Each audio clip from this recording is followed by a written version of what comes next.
Olá pessoal, sejam bem-vindos aí mais uma vez, ao nosso vídeo aí. E nessa aula eu quero tratar com vocês sobre como estudar o PMBOK. Eu quero trocar algumas ideias com vocês, alguns aprendizados que eu tive aí ao longo do tempo, que permitiram entender uma forma que para mim é mais efetiva, mais interessante de estudar o PMBOK. É importante enfatizar que ele não é um livro assim que a gente lê de ponta a ponta como se fosse um romance, no caso, né? É importante que você saiba fazer uma leitura e se torne ela, e principalmente, né, que nós possamos torná-la mais agradável, mais interessante e entender de fato os conceitos que estão ali por trás. Eu, de maneira nenhuma, posso nos privar, no caso do estudo, né, deste livro. Afinal de contas, ele é a base do exame PMP e também a base do meu curso, então ele é a nossa referência aí de estudo para que nós possamos avançar nas nossas aulas, e eu quero trocar algumas ideias com você sobre como que você pode estudar este livro, tá bem? Primeira coisa, então, depois eu vou dar um exemplo para vocês, vou abrir o PMBOK aqui na tela, né, para que eu possa mostrar para vocês como que eu faço as análises, como é que eu estudo o PMBOK, mas algumas orientações iniciais que eu quero compartilhar é o seguinte: o PMBOK é essencial para a certificação CAPM, ou seja, né, se você está pensando na certificação CAPM, ele é suficiente para você fazer a prova. Tudo que cai na prova está no PMBOK, ok? Vai estar lá. Agora, não é suficiente se você está buscando a certificação PMP. Então, o PMBOK ele é a base, a gente precisa, no caso do PMP, precisa entender o PMBOK para poder fazer uma boa prova, mas ele não é suficiente, a gente precisa buscar conhecimento que extrapola o universo do PMBOK, e o meu curso é justamente, a finalidade do meu curso é compartilhar PMBOK e esse conhecimento externo que cai no exame PMP, ok? Outro ponto para os estudos: a versão digital do PMBOK é a mais recomendada. Eu prefiro, ok? É mais fácil de você localizar as informações e você buscar determinados conceitos, ok? Tem gente que prefere folhear o livro, mas em termos de agilidade, ele oferece alguns recursos bastante interessantes que eu vou mostrar para vocês na sequência aqui, para a gente poder estudar, avançar. Como eu disse para vocês, a gente não lê ele da primeira página até a última. A gente começa lendo uma parte no início, pula lá na frente, volta, e a gente vai fazer isso constantemente. Então eu quero mostrar para vocês como é que faz isso na versão digital. E é importante enfatizar o seguinte, né, que você, como você está pleiteando a certificação PMP, a minha recomendação é filie-se ao PMI, né? Porque uma vez filiando, esse investimento de filiação ele vai retornar em desconto para você. Vou usar essa expressão, tá? Vai retornar em desconto para você quando você for pagar a taxa do exame PMP. E além disso, né, você vai poder ter acesso à versão digitalizada do PMBOK. Então evite, não recorra à pirataria, à utilização de livros abertos. No caso aqui, o PMBOK que eu vou mostrar para vocês, ele está licenciado para mim, né, tem o meu nome no rodapé da página, dizendo que aquilo é para uso pessoal, no caso, ok? Então, você se filiando, você também vai ter acesso a esse livro, vai ter o desconto para poder fazer a prova do exame PMP ou CAPM, né, no caso. Então vale a pena, tá, gente? Então, a sequência sugerida de estudos: eu vou primeiro apresentar a sequência, depois eu vou abrir aqui o PMBOK para mostrar para vocês como que é. Primeiro, comece pelos capítulos, né? No caso 1, 2 e 3. São os capítulos introdutórios, né? A gente tem introdução, o ambiente em que os projetos operam e o papel do gerente de projetos. É entender um pouco do contexto do gerenciamento de projetos. Esse sim você pode estudar sequencialmente, o 1 e o 2 e o 3, ok? Observe a estrutura depois. Uma vez que você fez isso, você vai observar a estrutura dos capítulos 4 a 13, tá bem? Que aí, o 4, no caso, nós temos o primeiro capítulo de integração, e o capítulo 13, né, nós temos ali o capítulo de partes interessadas. Então, como que funciona aquela estrutura? Dá uma passada de olho, né? Não se preocupe em aprofundar, eu quero que você entenda a estrutura do PMBOK inicialmente. A gente vai fazer um overview, né? Ou seja, uma visão geral do PMBOK, para depois realmente a gente aprofundar em algumas partes, né? O meu curso também ele vai fazer isso, né? Eu começo trazendo um conceito mais amplo e depois eu vou detalhando partes a partes para vocês de maneira que a gente compreenda todo o contexto, ok? A minha sugestão é que nós estudemos por domínios da prova e não façamos a leitura do PMBOK do capítulo 4 ao 13. Então, recapitulando, 1, 2 e 3, aí sim é sequencial, a gente vai estudar sequencialmente, mas a partir do 4 a gente não vai estudar mais sequencialmente. Nós vamos estudar primeiro os processos de iniciação. Nós temos ali o processo que elabora o termo de abertura, nós temos o processo que busca desenvolver o registro das partes interessadas, ok? Esses são os dois processos de iniciação. Uma vez que você estudou esses dois processos, nós vamos agora para a etapa de planejamento. Então nós vamos entender todo o contexto, nós vamos no caso estudar os processos de planejamento. Começa pegando planejamento na integração, planejamento no escopo, planejamento no cronograma, nos custos e assim sucessivamente. Depois execução, depois monitoramento e controle e por fim encerramento do projeto, ok? Essa sequência ela é mais lógica de estudo do PMBOK. Primeiro, por duas razões, eu vou explicar para vocês. A primeira razão delas é que todo projeto, quando você gerencia um projeto, você gerencia primeiro passa pela iniciação, depois pelo planejamento, depois pela execução.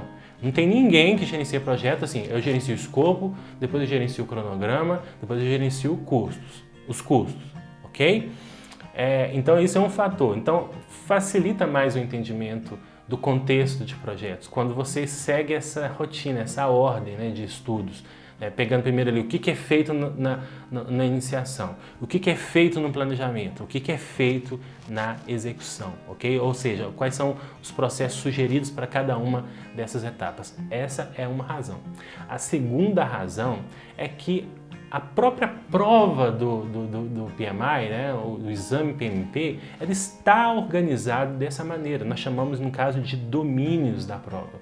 Então, nós temos o domínio iniciando o projeto, nós temos o domínio planejando o projeto, ok? Então, você tem essa possibilidade de estudar o PMBOK seguindo a mesma lógica do exame, a mesma lógica do mercado. Eu acho que isso vai facilitar demais o entendimento deste livro, para que você possa avançar aí nos estudos, ok? Essa é a minha grande dica que eu tenho para compartilhar. E você não sabe, aí você está lendo lá, ou então você está de algum momento do curso, você está estudando um processo e se pergunta, esse processo pertence a qual domínio, qual área de conhecimento, às vezes qual domínio. Então existe uma tabela na página 61 do PMBOK, a tabela 1.4, eu vou mostrar aqui para vocês, que mostra isso, o processo ele pertence à área de conhecimento tal e ele pertence ao domínio tal, ok? Ao grupo de processos tal no caso, e é importante nós fazermos essa associação, entendermos isso,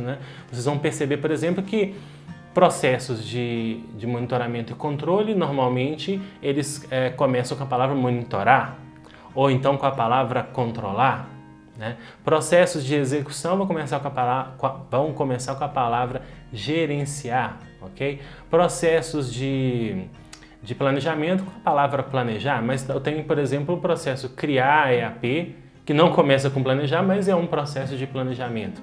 Então, o que eu espero de vocês não é que vocês decorem isso, tá bom? O meu curso aqui ele parte da lógica de raciocínio, de entender contexto, de analisar ambiente e não de decorar informações.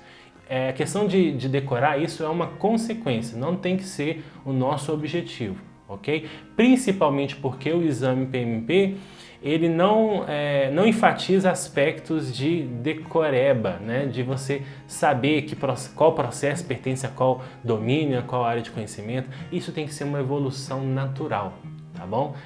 É fruto do nosso aprendizado, a gente vai conseguir fazer essas associações naturalmente à medida que nós avançamos no curso. Então, nada de ficar apreensivo, nada de ficar ansioso para ficar decorando ou ficar gastando tempo desnecessário para essas coisas, ok? Então, aprofundando, depois que você fez tudo isso, né, seguiu toda essa lógica, leu o capítulo 1, 2 e 3, né, fez aquele estudo por domínios da prova, iniciação, planejamento, execução e por aí vai, né, estudou todos os processos, aí você vai começar a aprofundar um pouquinho mais no PMBOK, né, por exemplo, cada processo possui um diagrama de fluxo de dados. O que é isso? Né? Vou mostrar também, mas o diagrama de fluxo de dados é o seguinte, olha, eu tenho um processo, eu tenho entradas para esse processo e eu tenho saídas. E aí a questão talvez que nós temos que entender é o seguinte, de onde que vêm essas entradas?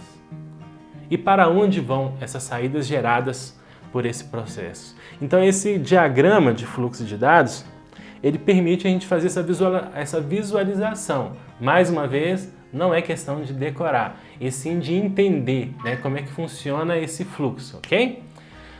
Outro ponto, observar atentamente entradas, ferramentas e técnicas e saídas de cada processo, tá bem? Então, como que a lógica por trás daquilo? Né? Por exemplo, se eu tenho um processo elaborar o termo de abertura, qual que é o resultado desse processo? O termo de abertura do projeto, ok? Se eu tenho um processo planejar o gerenciamento do escopo, o resultado natural desse processo é o plano de gerenciamento do escopo do projeto, né? O plano de gerenciamento do projeto, no caso, né? Uma parte do todo, no caso, ok? Então a gente vai entender essas particularidades, como é que elas funcionam. E esgote um tema antes de seguir para outros. Não, se você entendeu superficialmente, não avance, tá? Procure tirar suas dúvidas. Aqui no curso a gente vai ter fórum, a gente vai poder conversar bastante. Tire suas dúvidas antes de seguir para etapas seguintes, para que não fique o que nós chamamos, né, de lacunas de conhecimento. Ou seja, você está lá na frente estudando monitoramento e controle e algum conceito importante aqui em planejamento você não prestou atenção, você não entendeu, e aí vai fazer falta lá na frente, e esses fatores fazem muitas vezes com que você erre questões do exame PMP, ok? Então, vamos avançar apenas quando nós já estivermos, né, dominando determinado conteúdo.